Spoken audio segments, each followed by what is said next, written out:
नमस्कार दोस्तों, मैं भरत कुमार सोनी, असिस्टेंट प्रोफेसर हरियाणा, जियो सेपियंस एकेडमी के इस प्लेटफॉर्म पर आप सभी का हार्दिक स्वागत करता हूं। जैसा कि आप सभी को ज्ञात है कि हरियाणा में फ़िलहाल पीजीटी की वैकेंसी आई हुई है और सब्जेक्ट के एग्ज़ाम्स चल रहे हैं, इंटरव्यू होने अभी बाकी हैं जो कि अक्टूबर और नवंबर महीने में होने हैं। तो आज उसी के लिए मुकेश सर और पंकज सर के विशेष आग्रह पर मैं आप सभी के लिए एक पीजीटी के इंटरव्यू के लिए एक रणनीति की क्लास जो है वो लेकर के आया हूँ। और मुझे आशा है कि यह आपके इंटरव्यू के लिए बहुत लाभदायी होगी। हालांकि ये कोई सब्जेक्ट विशेष के लिए नहीं है, ये जितने भी जो है वो अलग अलग सब्जेक्ट्स हैं उन सभी में जो भी कैंडिडेट्स जो सेलेक्ट हुए हैं या हो रहे हैं, रिजल्ट भी कंटिन्यू आ ही रहे हैं, तो उन सभी के लिए लाभदायक होगी।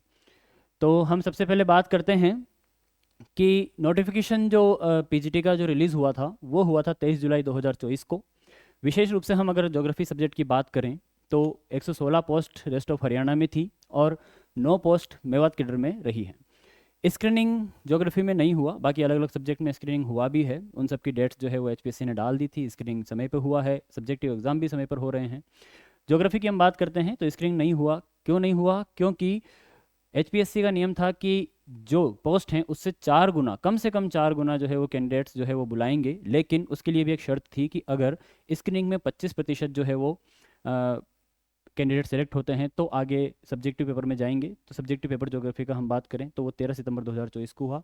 स्क्रीनिंग नहीं होने के पीछे कारण बस एक ही था कि ज्योग्राफी में 4 गुना फॉर्म भी फिल नहीं हुए।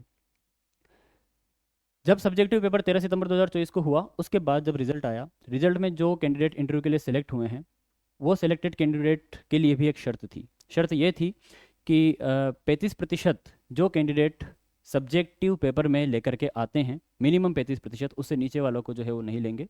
तो वही चीज़ हुई है कि वैसे बुलाने दुगने थे, तो दुगने के हिसाब से आप बात करें तो 232 कैंडिडेट जो है वो बुलाने थे, लेकिन बुलाए गए 195। क्यों?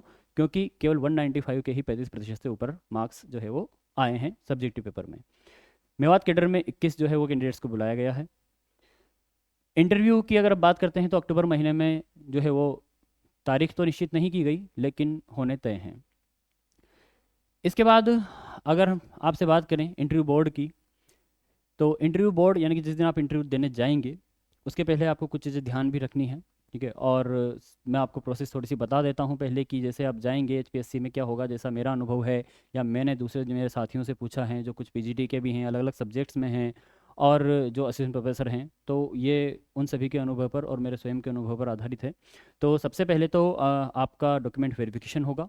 डॉक्यूमेंट वेरिफिकेशन के बाद आपको वेटिंग एरिया में बिठाया जाता है और वेटिंग एरिया में बिठाने के बाद आपको बाद में जब भी आपका नंबर आता है तो आपको हो सकता है 1 रूम हो, 2 रूम हो, 3 रूम हो जिनमें बोर्ड बैठे हैं अलग अलग। ठीक है, तो आपको जिस भी बोर्ड में जाने के लिए आदेश दिए जाते हैं आप वहाँ पर जाते हैं बिल्कुल एक सहज भाव से। जैसा कि आपको पता ही है कि इंटरव्यू किस तरह से दिए जाते हैं, तो किस तरह से वहाँ जाया जाता है, लेकिन ये विशेष रूप से एचपीएससी के लिए हम बात कर रहे हैं। तो जब आप अंदर जाएंगे तो जहाँ आपकी सीट होगी उस सीट के बिल्कुल सामने जो है वो 4 या 5 मेंबर आपको बोर्ड के देखने को मिल सकते हैं। सेंटर में उनके चेयरमैन होते हैं जो कि एचपीएससी के ही जो है वो कोई मेंबर होते हैं या हो सकते हैं कि उसके अध्यक्ष भी हों। एक साइकोलॉजिस्ट होते हैं। साइकोलॉजिस्ट आपसे बहुत ही मुश्किल से कोई सवाल करते हैं, वो केवल आपको परखने के लिए, देखने के लिए, आपकी भावभंगिमाएं, आपका जो है वो व्यवहार कैसा है, इन सभी को जो है नोट करते हैं।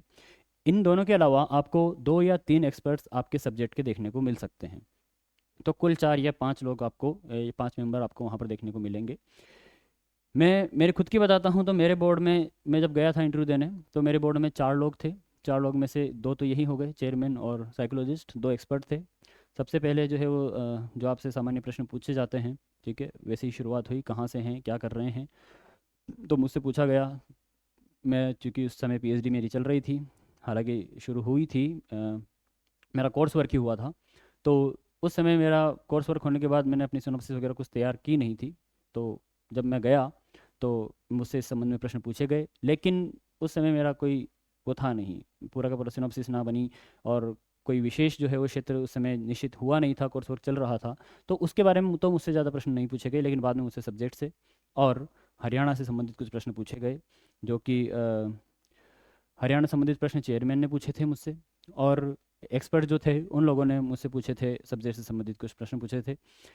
जैसे कि मौसम जलवायु में क्या अंतर होता है, अक्षांश देशांतर जो है वो क्या होते हैं, कैसे उनको निश्चित किया जाता है, इस तरह के कुछ सामान्य प्रश्न थे। हरियाणा संबंधित कुछ प्रश्न मुझसे पूछे गए, जिनमें हरियाणा में से जो है वो लोकसभा में कितने सदस्य हैं, ये मुझसे पूछा गया था।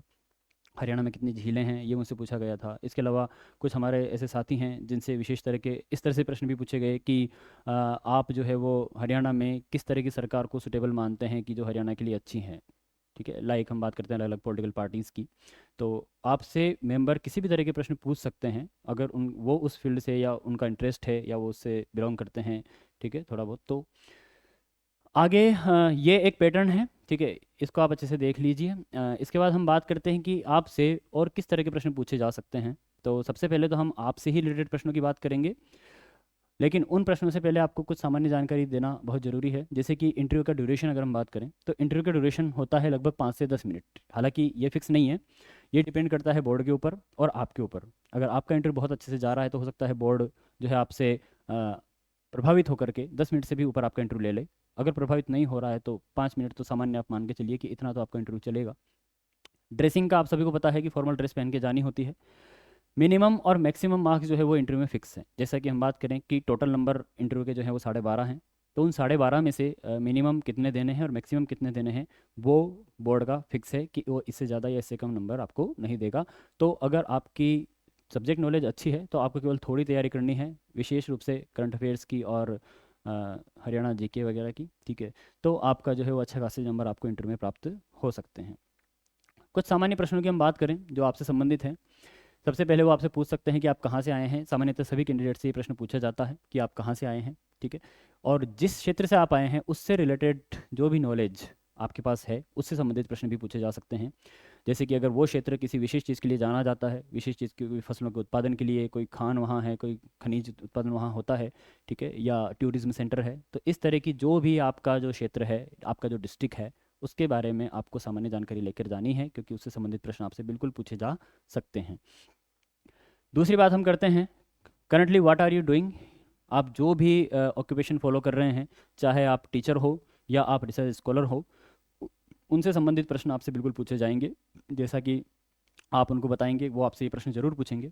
जब आप कहेंगे कि आप टीचर हो, ये तो टीचर हो तो फिर आप हो सकता है टीजीटी के हों, पीआरटी के हों, या आप कहीं प्राइवेट स्कूल में आप पढ़ाते हों, तो आपको टीचिंग का एक्सपीरियंस कितना हुआ है उस हिसाब से हो सकता है वो आपसे प्रश्न पूछें। दूसरी चीज़ जो है रिसर्च स्कॉलर की, तो अगर आप कहीं पीएचडी कर रहे हैं, एमफिल कर रहे हैं, ठीक है, तो उससे संबंधित आपसे प्रश्न पूछे जा सकते हैं। जो भी आपका स्टडी एरिया रहता है आपके पीएचडी से संबंधित या एमफिल से संबंधित, उस स्टडी एरिया के बारे में। और अगर आप रिसर्च स्कॉलर नहीं हैं तो आपके स्टडी एरिया में आपका इंटरेस्ट पूछा जा सकता है। जो भी आपका सब्जेक्ट का इंटरेस्ट है, ज्योग्राफी में या अदर कई सब्जेक्ट में अलग अलग यूनिट्स होती हैं, तो उन यूनिट्स में भी जो भी आपकी फेवरेट हैं, एक या दो या तीन जो भी हैं, उनसे संबंधित प्रश्न आपसे पूछे जा सकते हैं। वो आप खुद उनको बताएंगे कि भाई मेरा इस जो है वो सब्जेक्ट में या इस पेपर की में या इस यूनिट में इंटरेस्ट है, उससे संबंधित प्रश्न आपसे पूछे जाएंगे। जब बोर्ड को ये लगता है कि आपका इंटरव्यू बहुत अच्छा जा रहा है और वो आपसे प्रभावित हो रहे हैं, तो शायद वो इस प्रश्न पर भी पहुंच जाए, जो है कि आप यही जॉब क्यों करना चाहते हैं। ये सामान्यतः एक बाद में पूछा जाने वाला प्रश्न है। जब वो आपसे प्रभावित होते हैं तो ही शायद वो आपसे ये प्रश्न करते हैं, अदरवाइज कई कैंडिडेट्स ऐसे होते हैं जिनसे प्रश्न नहीं किया जा सकता। ठीक है, तो आपको इस प्रश्न के लिए अच्छे से एक उत्तर जो आपके पास है आपको तैयार करके जाना है। इसी से संबंधित दूसरा प्रश्न है कि अगर आपका सिलेक्शन होता है तो आप समाज को क्या कंट्रीब्यूशन देंगे, क्या योगदान देंगे, कैसे उसको लाभान्वित करेंगे। तो केवल जैसे कि हम बात करें पीजीटी के इंटरव्यू के लिए आप जा रहे हैं तो आप एक टीचर बनेंगे। टीचर का काम केवल पढ़ाना नहीं होता, सब्जेक्ट का नॉलेज देना नहीं होता है। टीचर एक समाज का भी निर्माण करता है। तो इसलिए हर एक बच्चे को, स्कूल के बच्चे को, आप किस तरह से जो है वो समाज का एक अच्छा नागरिक बनाने में योगदान करेंगे, ठीक है, वो इससे संबंधित हो सकता है। तो आप ये दोनों प्रश्न विशेष रूप से तैयार करके जाएं। अगर आपका इंटरव्यू बहुत अच्छा चलता है तो पूरी संभावना है कि ये दो प्रश्न आपसे ज़रूर पूछे जाएंगे। इसके बाद हम बात करें टीचिंग की। टीचिंग मतलब कि क्या आप बोर्ड आपको जो है वो पढ़ाने के लिए भी बोलता है। तो आज तक तो जो है वो मेरा जो अनुभव रहा है या मेरे जो साथियों का पीजीटी या कॉलेज लेक्चरशिप के जो साथी हैं उनका जो अनुभव रहा है, उस हिसाब से एचपीएससी जो है वो टीचिंग के लिए आपको नहीं कहती है। लेकिन फिर भी पैटर्न कभी बदल सकता है, हमको आने का नहीं आगे का नहीं पता है कि इंटरव्यू किस तरह से होने हैं। तो हो सकता है कि भाई एचपीएससी ने बोर्ड को ये आदेश दिए हों कि आप टीचिंग एक्सपीरियंस भी उनका अगर उनका है या नहीं है तो वो टीचिंग किस तरह से करते हैं, इस चीज़ की भी परख कीजिए। ठीक है, तो आपसे ये चीज़ भी जो है करवाई जा सकती है। फ़िलहाल तक तो ऐसा नहीं हुआ है, लेकिन आपको फिर भी 2 या 3 टॉपिक आपको तैयार करके लेके जाने हैं जो आपके इंटरेस्ट के हों, तो उस चीज़ के लिए आप तैयार रहिए। ये प्रश्न था आपसे संबंधित। इसके अलावा आपके नॉलेज से संबंधित जो प्रश्न आपसे पूछे जा सकते हैं, सबसे पहले तो आपका सब्जेक्ट नॉलेज। एग्जाम्पल के लिए हम ज्योग्राफी ले रहे हैं, अदरवाइज जो भी सब्जेक्ट आपका है, ठीक है, उससे संबंधित चूंकि आप एग्ज़ाम देकर के आए हैं, सब्जेक्टिव नॉलेज आपको है, 35% के ऊपर आप नंबर लेकर आए हैं, तभी आपको जो है बोर्ड ने इंटरव्यू के लिए बुलाया है, सॉरी HPSC ने आपको इंटरव्यू के लिए बुलाया है। तो उससे संबंधित नॉलेज तो आपको है ही, लेकिन फिर भी जो भी प्रश्न आपसे पूछे जाते हैं, NCERT और आपकी जो टेक्स्ट बुक्स हैं वो आपका आधार होती हैं, सबसे मूल आधार, जिनको को लेकर के आपको आपका सब्जेक्ट नॉलेज डेवलप करना है। अगर अभी भी कोई कमी है तो आप इनको फॉलो करके अपना सिलेबस के अकॉर्डिंग, सिलेबस जो PGT का सिलेबस है उसके अकॉर्डिंग आप टॉपिक्स तैयार कीजिए, अच्छे से जो है वो गहन अध्ययन कीजिए। जितना समय बचा है, समय ज़्यादा नहीं है, अक्टूबर में नवंबर में इंटरव्यू होने हैं अलग अलग सब्जेक्ट्स के, तो बहुत ज़्यादा समय आपके पास है नहीं। आगे हम बात करते हैं ज्योग्राफी सब्जेक्ट की ही, तो वर्ल्ड, इंडिया और हरियाणा, तीनों की ज्योग्राफी से रिलेटेड प्रश्न भी आपसे पूछे जा सकते हैं। तो आप अच्छे से जो है वो विश्व का, भारत का और हरियाणा का ज्योग्राफी, जो प्रादेशिक भूगोल जिसको हम कहते हैं, उसको तैयार करके जाएं। हालांकि बहुत बड़ी जो है वो रीजनल ज्योग्राफी होती है, लेकिन फिर भी जो मुख्य चीज़ें हैं वो आपको पता होनी चाहिए, उससे संबंधित हम बात कर रहे हैं। ऐसे ही हम आगे बात करते हैं रिलेटेड डेटा। रिलेटेड डेटा किससे रिलेटेड? वर्ल्ड, इंडिया और हरियाणा की ज्योग्राफी से ही रिलेटेड जो भी डेटा है, जैसे कि पॉपुलेशन डिस्ट्रीब्यूशन हो सकता है, ग्रोथ हो सकती है, जिस भी तरह के सेंसस से रिलेटेड डेटा होते हैं वो, प्रोडक्शन, एग्रीकल्चर प्रोडक्शन हो सकता है, मिनरल प्रोडक्शन, एनर्जी प्रोडक्शन ये हो सकता है, मिनरल का डिस्ट्रीब्यूशन।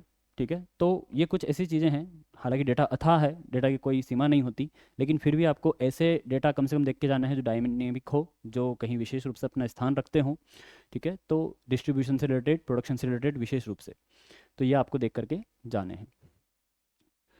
आगे हम बात करें करंट इश्यूज, किससे रिलेटेड? ज्योग्राफी से। हम सब्जेक्ट की बात कर रहे हैं, आप आपके सब्जेक्ट को लेकर के चल सकते हैं कि आपके सब्जेक्ट में जो भी करंट इश्यूज जो है वो फिलहाल में चल रहे हैं, चाहे वो वर्ल्ड में हो, इंडिया में हो या हरियाणा में हो, जो भी आपको ऐसा लगता है कि ये मेरी सब्जेक्ट संबंधित है, हाल फिलहाल में कोई घटना घटी है, तो आप उनको विशेष रूप से देख करके जाएं, उनके बारे में अच्छे से नॉलेज लेकर के जाएं। आगे हरियाणा जीके, जो सबके लिए लगभग कॉमन है, हालांकि बहुत बड़ी हरियाणा जीके नहीं है, लेकिन फिर भी आपको इसको लगभग कंप्लीट करके छोड़ना, तो इसमें कुछ नहीं है।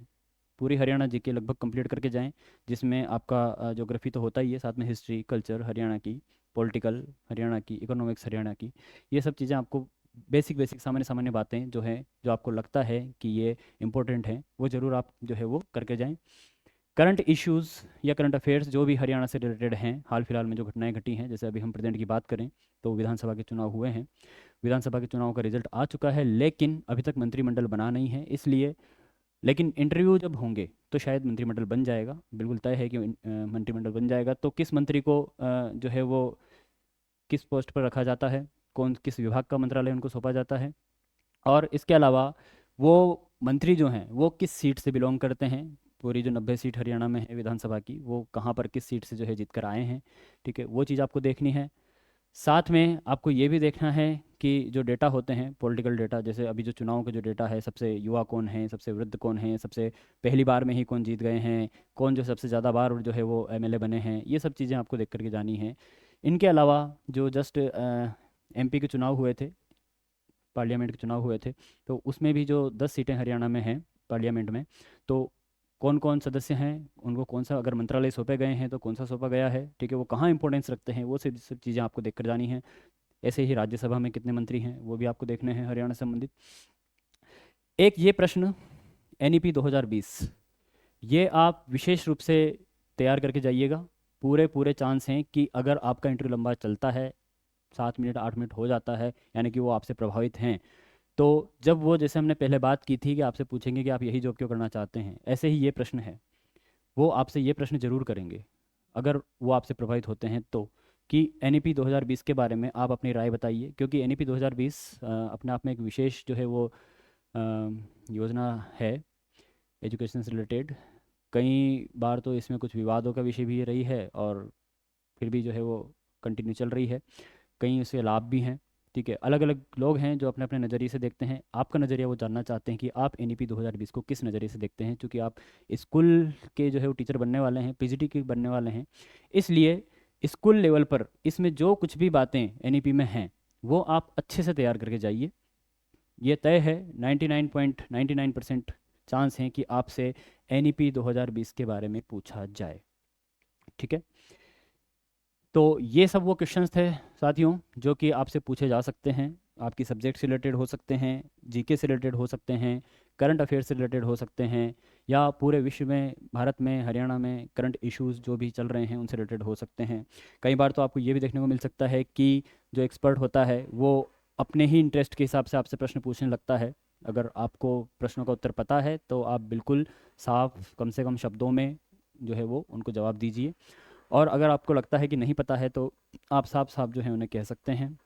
इसमें कोई, आप ये मत सोचिएगा कि मैं उत्तर नहीं बताऊंगा तो इसमें कोई नेगेटिव चला जाएगा, कुछ नहीं जाएगा। वो आपसे दूसरा प्रश्न कर सकते हैं, क्योंकि कोई संपूर्ण नहीं होता। जैसे एक्सपर्ट जो है वो किसी विशेष जो है फील्ड में एक्सपर्ट हैं, ऐसे आप भी हो सकते हैं किसी विशेष फील्ड में ही जो है वो आपका हाथ अच्छा हो। तो इसलिए ये बिल्कुल मत सोचिएगा कि मैं कोई प्रश्न को ना छोड़ूं। नहीं आ रहा है तो साफ साफ सहज भाव से आप मना कर सकते हैं, और आ रहा है तो आत्मविश्वास के साथ जो है उस प्रश्न का जवाब दे सकते हैं। तो आप सभी साथियों को मैं अग्रिम शुभकामनाएं देना चाहूँगा जो पीजीटी के इंटरव्यू में बैठने वाले हैं। हाँ, जियो सेपियंस एकेडमी की ओर से आप सभी को बहुत बहुत धन्यवाद कि आपने हमें सुना, और बहुत बहुत शुभकामनाएं।